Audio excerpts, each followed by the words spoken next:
Welcome to NSR news. నాలాంటి వ్యక్తి మంత్రి పదవి ఇవ్వాలని పదే అడుగుతుంటే చాలా బాధేస్తుంది. జానారెడ్డి ధృతరాష్ట్రుడి పాత్ర పోషించి నాకు మంత్రి పదవి రాకుండా అడ్డుకుంటున్నాడు. ఒకే ఇంట్లో యూసుఫ్ పఠాన్, ఇర్ఫాన్ పఠాన్ ఇద్దరు అన్నదమ్ములు క్రికెటర్లుగా ఉన్నప్పుడు ఒకే ఇంట్లో ఇద్దరు మంత్రులుంటే తప్పేంటి? మంత్రి పదవిపై తన అసహనాన్ని బహిర్గతపరిచిన MLA Komatireddy Rajagopal Reddy Bhuvanagiri MP seat గెలిపిస్తే మంత్రి పదవి ఇస్తానని కాంగ్రెస్ అధిష్టానం హామీ ఇచ్చింది. నాకు మంత్రి పదవి ఇస్తే కెరీటంలాగా కాదు, బాధ్యతగా వ్యవహరిస్తా. మంత్రి పదవి అనేది అడుక్కుంటే వచ్చేది కాదు, కెపాసిటీని బట్టి వస్తుంది. 30 ఏళ్లు మంత్రి పదవి అనుభవించిన జానారెడ్డికి రంగారెడ్డి, హైదరాబాద్ ఎమ్మెల్యేలకు మంత్రి పదవి ఇవ్వాలని ఇప్పుడు గుర్తుకు వచ్చిందా? మహబూబ్ నగర్, హైదరాబాద్, మెదక్ జిల్లాల్లో ముఖ్యమంత్రికి, మంత్రులకు ఇన్ఛార్జీ బాధ్యతలు ఇస్తే ఎంపీలను గెలిపించలేదు. ఒక ఎమ్మెల్యేగా నేను భువనగిరి ఎంపీని గెలిపించా. నా మంత్రి పదవి విషయంలో జానారెడ్డి, కొందరు దుర్మార్గులు ధృతరాష్ట్రుడి పాత్ర పోషిస్తున్నారు.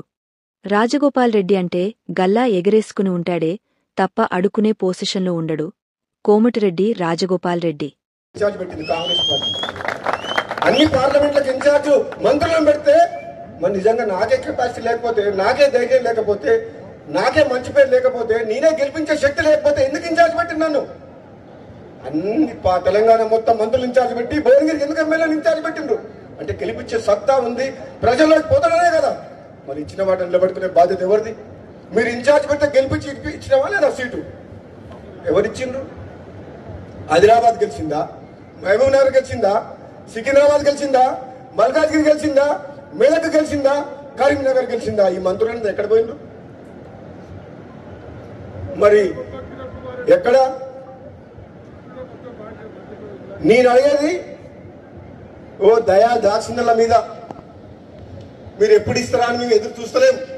నిజంగా పార్టీ బతకాలంటే, ప్రభుత్వం మంచి పేరు తేవాలంటే, నిజాయితీగా సమర్థవంతంగా ప్రజల కోసం, పార్టీ కోసం, ప్రభుత్వం మంచి పేరు తీసుకొచ్చే వ్యక్తులకే ఇవ్వాలి అని చెప్పి అంటున్నాం.